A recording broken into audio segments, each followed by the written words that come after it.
Oh, hey, welcome back to News Time. Listen, keep it down because I'm hiding from my cable provider, okay? Now listen, I told them that I didn't want to be a part of their expensive packages anymore, and I was opting for some streaming type cable like Hulu with live TV or PlayStation View, or maybe even DirecTV now. But listen, they offered me some too good to be true deals that I know would expire in a year.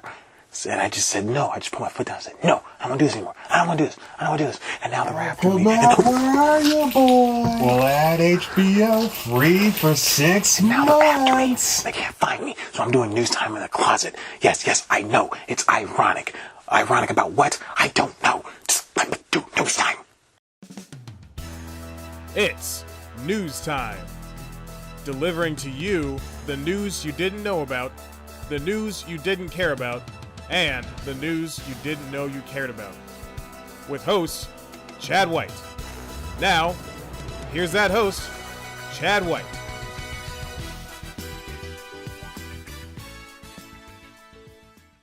Welcome back to News Time. I'm your host, Chad White, and this is the cable news that you didn't know about. In order to get the story going, I'm going to paint a picture for you. Trust me, you'll thank me later. Okay, so you're sitting at home getting ready to watch your favorite Comedy Central series, Broad City, before it airs this last episode, which also happens to be this Thursday if you're watching this episode live. After pressing the numbers on your remote, the screen flickers to the channel, but something's wrong. The familiar info bar is there, but the picture remains black. You try everything to troubleshoot, turning off the cable box, changing to another channel, hitting the remote for some reason, even though that doesn't work. Nothing. You look up the issue online and find that Viacom, the owner of Comedy Central, VH1, MTV, BET, and a couple of other cable offerings, is feuding with DirecTV or Comcast or whoever. Then you kill yourself. End scene. Oh, okay, alright. That was a little dramatic, but 99% of it's true, except for the stuff about you thanking me later. Cable blackouts aren't an uncommon thing. Au contraire. In fact, they're recurring, happening what feels like every few months. The main culprit? Viacom. Now let's backtrack. What exactly is a blackout? For sports fans, the idea is very easy to grasp. Many times, certain home or out-of-state games that were originally said to be broadcast aren't, much to the chagrin of the awaiting audience. A few factors tie into this, including low attendance to the game or, more often, broadcast rights contractual agreements between several parties. More recently, football was threatened and people were not going to stand for it. There are easy ways to bypass a sports blackout, such as the recent rise of streaming subscription apps like MLB at Bat. As for cable blackouts, those are a bit more tricky, especially if you're stuck with one carrier in your area. Don't think streaming will solve all of your issues, as not every streaming service has access to every channel. Hulu with live TV lacks Viacom, as do competitors Sling and PlayStation View. That's because Viacom doesn't stream. While it's true you can subscribe to Comedy Central now via Amazon channels, there's no easy way to watch the original channel proper, nor its siblings Nickelodeon, MTV, or the others. Which leads me to my next point and current developments. Viacom is threatening to pull its networks from DirecTV and Uverse as soon as the filming of this episode. The current carriage deal was set to expire this past Friday at midnight. It looks like both parties are letting things wind down to 0 hour again. Viacom is notorious for pulling these stunts. First, the company removes its channels shows from Hulu, pre-live TV, and deny other streamers their channels unless they pay exorbitant amounts to carry them, something we'll talk about a little bit later.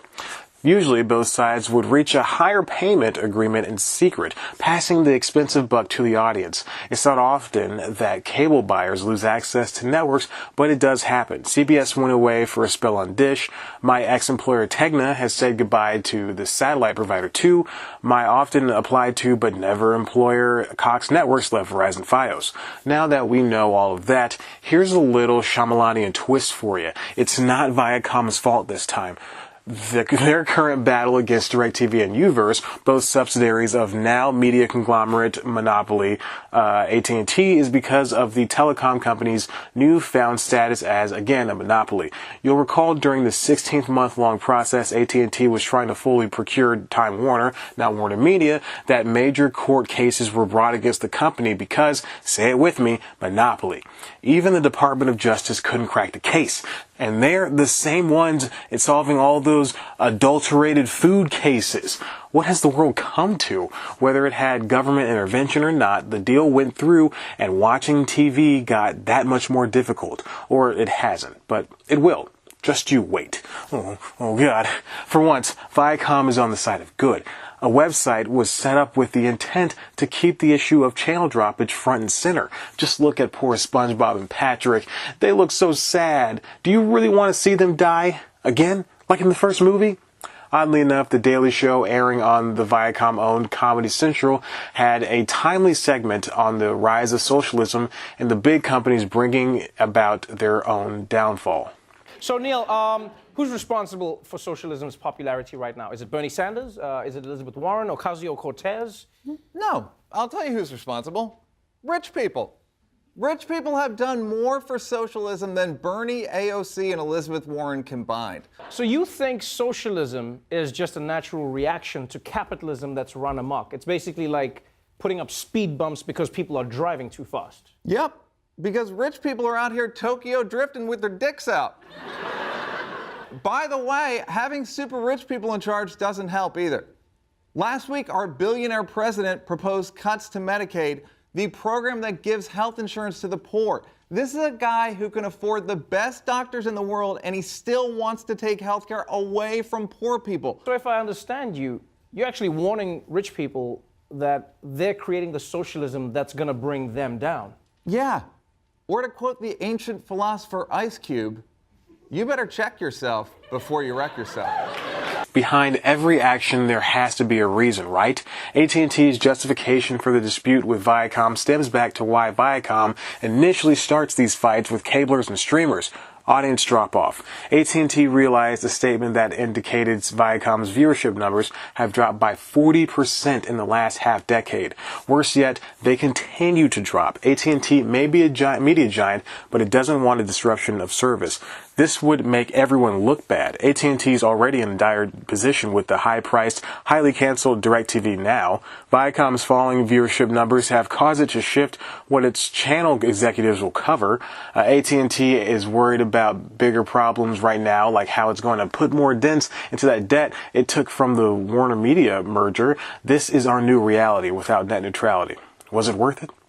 And speaking of things that are worth it, hey, why don't you just subscribe and check out one of our other videos? Of course, you can always head up to the website cpluscomedy.com, where you can subscribe to the podcast, Constitutionals, available wherever you get your podcasts.